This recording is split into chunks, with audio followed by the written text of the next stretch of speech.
희성아, 나, 네가, 나 진짜 용기 갖고 전화한 거야.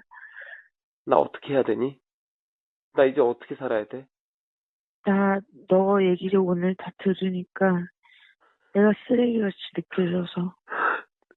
나, 나는 지금 너, 내가 사람들한테 다 이렇게 돼버렸잖아. 내가, 내가 반박해서 다시 뜯을게. 너가 잘못했다고 얘기해도 아무도 안 믿어, 이제. 아니야, 믿어. 아니, 아무도 안 믿을 거야. 나 이제 무슨 일하고 살아야 되니? 나 노래라도 할 수 있을까? 나, 미, 나 용서해줘. 나는 너한테 솔직히 말해서 자격지심 같은 것도 있었고, 내가 왜 그거 정말 이상향이 내가 돼야 돼? 왜 도대체 왜 내가 돼야 돼?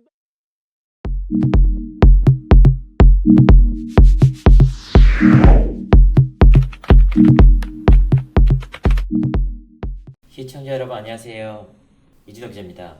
어쩌면 벌써 많은 분들이 잊으셨는지 모르겠습니다. 지난주 근거 없는 폭로로 한 가수의 활동 생명을 끊어놓으려는 시도가 있었습니다. 함께 프로포폴을 했다. 입막음을 하려 성폭행 모의를 했다. 휘성 씨를 향한 에이미 씨의 치명적인 폭로였는데요. 저는 이에 에이미 씨의 폭로가 신빙성이 부족하다 라는 내용의 영상을 공개하게 됐습니다. 다행히 휘성 씨는 이후 녹취록을 자신의 SNS에 공개를 하며 누명을 벗었는데요. 이와 같은 심각한 상황 속에서도 에이미 씨는 자신의 SNS에 살을 빼야겠다 라는 근황 글을 올려 질타를 받았습니다. 밝힌다는 사과문은 여전히 감감무소식인데요. 정말 당사자라면 험한 말이 안 나올 수 없는 상황입니다. 그런데 이 과정에서 이해할 수 없는 두 가지가 있었습니다. 대체 에이미 씨가 왜 이런 일을 벌였나? 라는 의문과 함께 콘서트까지 취소한 휘성 씨가 왜 법정 대응을 하지 않느냐? 라는 의문이 듭니다. 그래서 측근들과의 인터뷰를 통해 이에 대한 궁금증을 한번 풀어봤습니다. 이번에 에이미 씨가 좀 휘성 씨를 좀 음해하는 글을 올렸잖아요. 두 사람 사이가 좀 어땠는지 알고 계시는지. 원래 좀 친한 걸로 알고 있어요. 예전에 제가 자주 만날 때에도 휘성 씨 얘기를 좀 많이 했었거든요. 혹시 에이미 씨가 허언증이 있거나 그런 부분에 대한 일화는 혹시 없으셨나요? 제가 이 부분을 얘기하기는 좀 그런 것 같아요. 좋은 부분이 아니니까 아무래도 뭐 조심스러울 수밖에 없죠. 어떻게 보면 에이미 씨와 휘성이란 친구 둘만의 문제인데 둘이 친했던 것은 사실이지만 그걸 가지고 뭐 제가 허언증이다 아니다라고 얘기하기가 좀 좋은 얘기가 아니어서 애매합니다. 에이미 씨와 함께 일했던 적도 있었는데 신뢰감이 좀 있는 파트너였나요? 그렇진 않아요.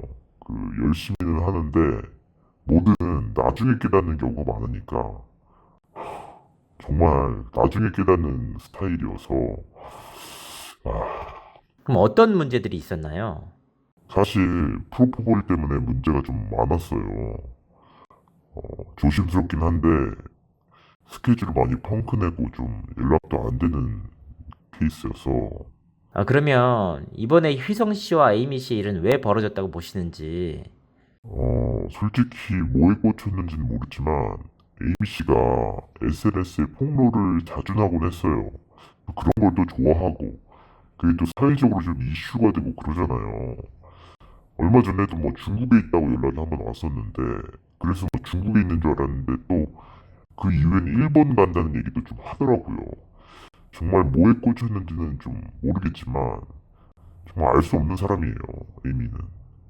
잃을 게 없기 때문에 시간 사이에서 뭐 그간에 그쵸. 주고받았던 여러 가지 내용들을 뭐 교포한다든지 그럴 수 있잖아요. 근데 사실 사람 측 입장에서는 또 과격하게 반응하거나 좀 이렇게 대응하면 에이미 씨가 그동안 친했기 때문에 또 어떤 내용을 또 폭로하거나 어떤 사적인 내용을 또 얘기할 수도 있으니까 그런 점이 걱정이 되게 많이 되겠네요. 그렇죠. 왜냐면 사실 친한 사이에는 뭐 그냥 알게 모르게 되게 많은 거를 이렇게 공유하게 되잖아요. 그러다 네. 보니까 아마 뭐 휘성 씨가 아는 에이미 씨의 치부가 있을 수도 있고 또 음, 에이미 씨가 아는 휘성 씨의 치부가 음, 있을 수도 있는데 네. 어떤 것 되면은 사실 그게 오픈된다면 연예인으로서는 큰 치명타를 받겠네요. 치명타를 받을 수 있으니까. 네. 그래서 결국 SNS 폭로로 관심 받는 것을 즐기는 에이미 씨의 성향이 다시 한번 사고를 친 것이라고 볼 수밖에 없겠는데요. 그리고 휘성 씨의 소극적인 대응도 일정 부분 이해가 갑니다. 누구보다 친했던 사이이기에 더욱 많은 개인적인 정보를 가질 수밖에 없겠죠. 어디로 튈지 모르는 에이미 씨가 이후 어떤 일을 벌일지 두려울 수밖에 없는 입장입니다. 콘서트 취소까지 하며 엄청난 금전적 손해를 봤는데 마땅히 처벌할 방법도 없다는 것이 안타까울 따름입니다. 프로포폴과 졸피뎀 상습 투약으로 한국에서 추방을 당하면서 지금으로선 법적 처벌은커녕 SNS 활동조차 막기 어려운 것이 실정인데요.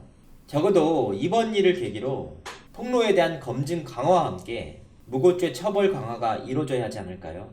무고가 범죄라는 사회적 인식을 보다 강화해야 제2의 휘성 사태가 벌어지는 것을 막을 수 있지 않을까 생각합니다. 이상으로 이진호였습니다.